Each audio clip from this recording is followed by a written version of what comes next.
दिल कितना बेचैन बा, दिल कितना बेचैन बा, मिले खातिर नया साल में तोरा प्यार में, नया साल में दिल कितना बेचैन बा, दिल कितना बेचैन बा, मिले खातिर नया साल में तोरा प्यार में, नया साल में। RDS music recording studio Balthar चौक। पट्टी बनकटा, पट्टी बनकटा। लड़ल जब से नैना छीन लेलू चैना, निंदियो नया बेला ए सोना हो निंदियो नया बेला।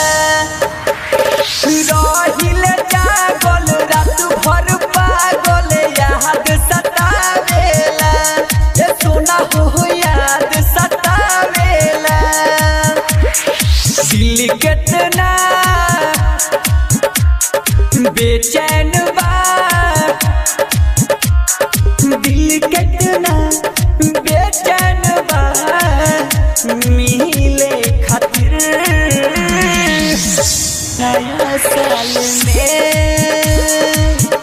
तोरा प्यार में,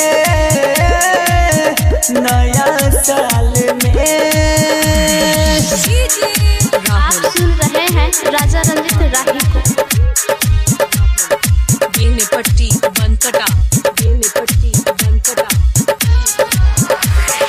रंजित राही कोई से भुलाई जानबो हदिनवा के सोना बोला वो हदिनवा के। राइटर यो मुध चुमले रहे मुठवा के दिलवा के, करे जहाँ मुठवा के दिलवा के। दिल कितना बेचैन बा,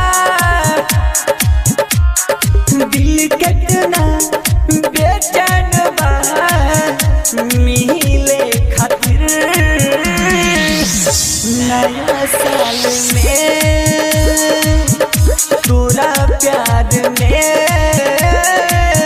नया साल में। म्यूजिक रिकॉर्डिंग स्टूडियो बलथर चौक।